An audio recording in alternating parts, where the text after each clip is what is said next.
All right, welcome everyone. We're Semblance of Sanity. I'm Caleb. I'm Jacob. And we're here for Legend of the Galactic Heroes, episode 107. Oh, just a few episodes left, Caleb. Few more left. Yeah, We already got our epilogue for, first of the cast and Kessler. Aha. Yep. Get your happily live ever Such ever a little after. random moment, but like, Yep. all right, sure, yeah. She's awesome. Yeah. And that scare with the house burning down and everything and people attacking the house, that was dirty. That was dirty. That was dirty. We're in a situation now, though, where there is no immediate direct threat here. Mm-hmm. Yep. So everything should be okay. There's a possibility that now could be basically just the end, where they do a bunch of episodes tying up all the stories, not really introducing any new conflicts. Right. I'd be astonished if, like, this was it. Like, this was the last hurrah of the Church of Terror. They're done, Right. And it seems like there's been a big act of faith from the Isolon Republic because they're bringing all of their ships. Right. Which, take us seriously. Don't let any accidents happen. Yeah, but also, like, Isolon's don't exposed. Right. We don't have, like, any kind of leverage here. We're basically giving it up. But also, okay, if there is a fight, it will go down here. Mm-hmm. And... But like, there's no way there's going to, right? Like not really. I'm like hopeful. I'm very hopeful. Right. You know? Exactly. So, yeah. Y'all, without further ado, let's get into this. All right, everyone. Now be sure to go check out the reaction portion of the video in the description below. Then come back here for the discussion.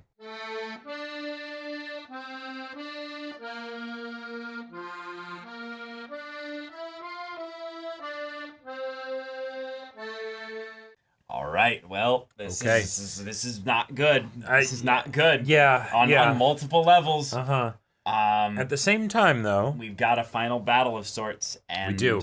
I like that it's happening in episode 107 because that means that even if it ends in the next episode, there's still 2 more episodes after that. Yep. But yeah. I don't think we're getting peace, Jacob. I don't think we're getting peace. Maybe not in this generation. Well, so here's this is the kind of potential issue I have with this. I love Shunkoff's antics and everything, right? And if I get to him first and all that stuff. That's not how you run a military unit, though. He's joking. No, I know he's joking. But okay. but like the thing that I'm worried about here is that if Reinhard does die, if he doesn't die, awesome, right? And I think that's the best case. That's the best case scenario in I think at general. this point he now has to die. Oh yeah. Yeah. I think it's another scare. No, I think we've had basically like the right of it since the beginning. Reinhard can't survive this show. It has to go all the way over to the next generation with Julian and stuff. Even if Reinhard isn't murdered, but he actually just dies of his illness and stuff. Well, and I still hold to that, but I think that it could be something where we get the time skip and then we see Reinhardt dying at the end of the show. Totally. Like, I think that could happen too. I just think that this is one of those ones where, because of the dummy fleet that was set up, that's something we've never seen done before. That was a very clever move. I like it. Yeah, but it's also the reason why their plan is going to work to board the Brunhild. Yes, and I think they are going to board the Brunhild because like, okay, so in this show, we knew that this had to be resolved in a conversation. What we were wrong about is that we thought that there wouldn't be any more fights until then because no more fleet battles. Right, no more fleet battles. There is going to be a fleet battle, but it is happening right now. Right, it's happening right now, but the ultimate end goal basically is so that they can get that conversation. And I like that they basically set up that, hey, no, Reinhard is a very proud person, and because he doesn't believe in democracy, we will need to prove it with action to him that it is something we believe in 110%, right? Sure. And if they get in a room alone with Reinhard, right? Because Julian and Reinhard have never actually spoken, and Reinhard won't be able to respect Julian's the movement that Julian is helping to lead. Well, yeah, it's all getting attributed to Merkats. Right, exactly. All the tactical stuff is being attributed to Merkats, which is, for the most part, kind of accurate. But it's also a thing of where it's like, well, no, that's because they don't know really anything about Julian. And Merkats does have way more experience decades, as far as fleet stuff than Julian, right? Experience. Yeah, exactly.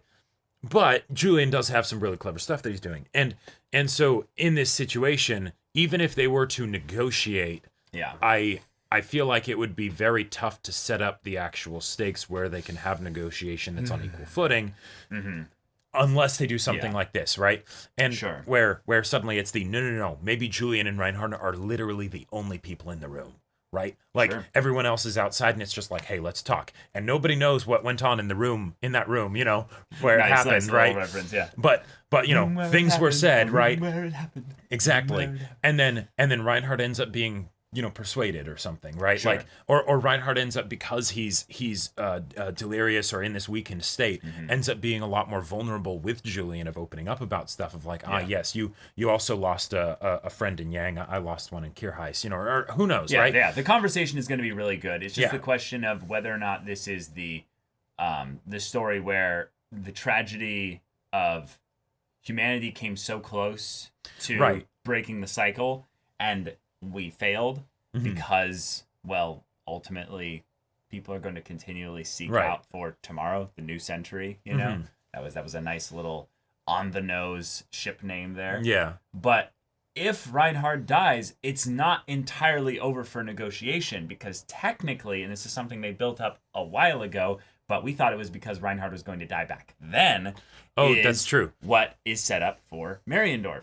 Mariendorf and her son will then, by extension, if something were to happen to Reinhard, hold de facto political power. And the admirals would absolutely help support that, right? Because they have the belief in Reinhard's son being the next Reinhard, you know? So that's true. So in a lot of ways, even if Reinhard dies here, and let's say Bittenfeld goes on a rampage. And like breaks the entire fleet, like he just charges in the midst of them. Thousands, millions die, and it's just awful. The Thor's hammer gets fired on them. Both fleets are like crippled and crazy. The Iserlon whole situation is absolutely boned. Like half of them die, like tons of them die. It could all go to shit in the next, like, you know, hours or so after they board the Brunhild and what have you. Absolutely. But in the long-term sense, if Mariendorf is able to then right the ship of the Empire, I could see things still going in a good direction on the ashes of Reinhard's. That's true. You know, that is demise. a great point. And there is a part of me in some of that same, like a poetically ironic bloodthirst wants to see Reinhard die and to see Bittenfeld go crazy for the Iserlon Republic and potentially the whole galaxy to see just what kind of loyalty was inspired by Reinhard in his supporters, right? You know, and since he does have an heir, it could still go well. I think, hope that doesn't happen. I think having a conversation where a communique is sent out to the Imperial forces with Reinhard giving an order was foreshadowed this episode by the way that I think it was Eisenach, was basically saying he would wait a long time before that moment would come. Basically, he moved into a position where he would then be ready for an order. Eisenach. Is that means that an order is still going to come. Yes. It's just going to take a while before that time happens. Right. And what I think that is that Reinhard is going to give one final order to his troops before anything permanent happens. Right. Either they, you know... whether it's going to be the order of stand down or... stand down and retreat from Iserlon. You know, we've come to a deal of sorts. Right, Or it's...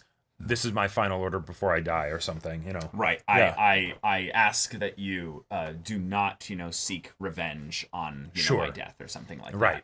You know, support my son as you would as you have supported me. Devote your return to Fejon and, you know, devote yourself to my son and my wife and the Empire as a whole. Right. You know, the Empire can continue on without me. I think a final speech could be in the works here, especially if Reinhard is being set up to die here. And that could be a really cool way to set up he took the mic before, and that was a bookend for what would be it was the part one. It was the part one. Now we need part two. I totally feel that, and I love that Reinhard chose to give that speech, by the way, because that was that I feel like was his equivalent of the Constitution, basically, that Julian wanted them to maintain, of like, how do you set up this empire for future generations? It's this is my promise. There will never be a coward that sits upon the throne.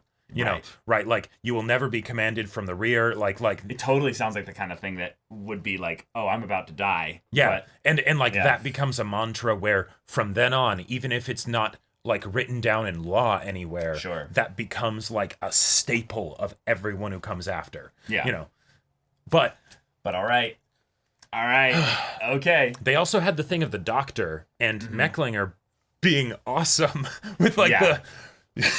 Mecklinger had 2 amazing scenes this episode where he was able to just be like, well, actually had 3. Your mind looked like it drifted to another galaxy. That was so awesome. Yeah. Like, and then the whole thing of you fake poet, you singing Oberstein's song. It's like, even a song sung by a jackal would be plenty for a boar like you. And it's like, oh, shit, Mecklinger. Like, we have been starved for some good Mecklinger since he was, you know, of course, the responsible one left behind to you know, watch over Odin while they did Ragnarok and all of the crazy stuff that went on, right? So I love that we get so much of him here, but then also him talking to the Doctor and being like, hey, find out, not just cause unknown, that doesn't work anymore. Find out what this shit is. Right. Like, I would not be surprised at all if he finds out, wait, the Kaiser has been, like we've talked, the Kaiser has slowly been being poisoned, you know, with something that's nearly untraceable or whatever, or something like that. God, I still want that theory in a sick, twisted way to be somewhat true. Yep. Because it would be the ultimate but also like wait, what the fuck, that's been what's going on. Well, that's why Reinhardt's been constantly sick in his 20s, right? You know? Well, and also that could be a great way to have a pseudo Yang situation where it's the no just like with Yang, the Church of Terra, not the Empire, killed him, just like with, you know, and then with Reinhardt, it wasn't the Iserlohn Republic. Maybe they were there having already boarded the ship and they have him in captivity and he succumbs to the poison, right? And it's like, no, we didn't do this, right? But, you know, because then that'd be all sorts of complicated and just, Yeah. But okay. But all in all, the fight in this episode exposed a really cool kind of like world building thing about this show that I like, is that, well, even with a 5-1, you know, difference here, which is almost Yang's like 6-1. Right, exactly. It's just below it. Yeah. Just outside of that, you know, a little bit. They were actually like 10-1 in terms of people, though.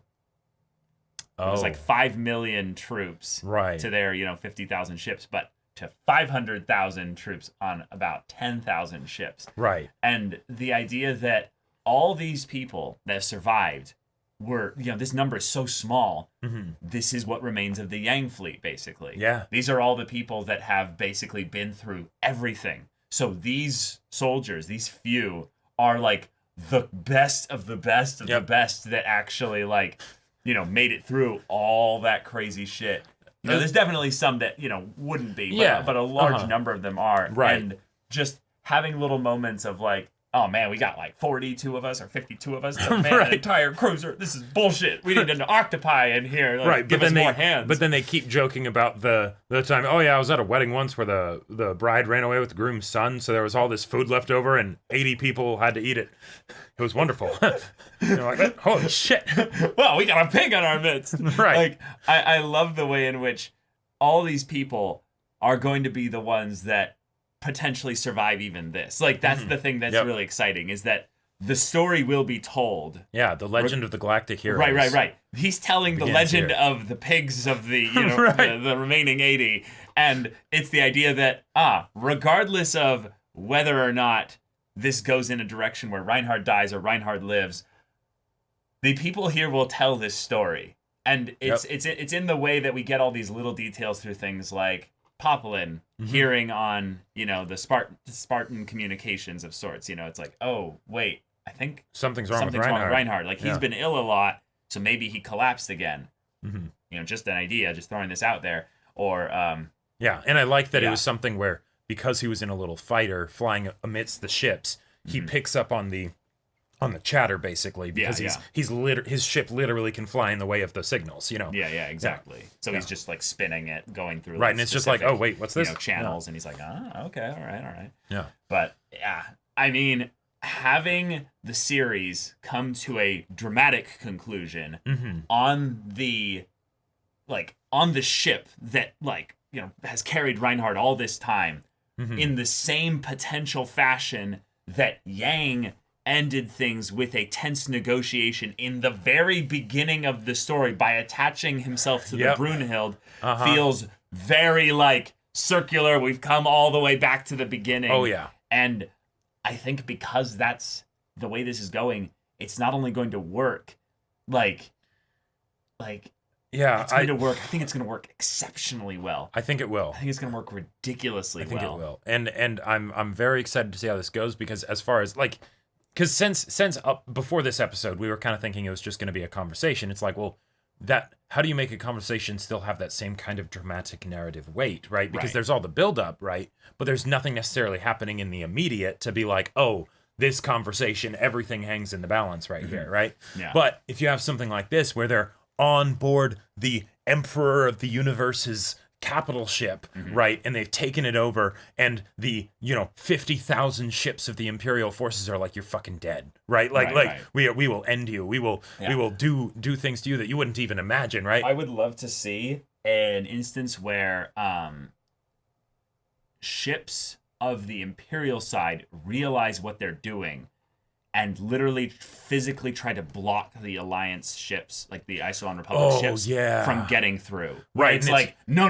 You'll have to ram your way through us. You have to go literally through us now. Because if the Brunhild isn't moving fast enough, which they have said, actually, the Brunhilde is a pretty fast It's a very advanced ship. Yeah.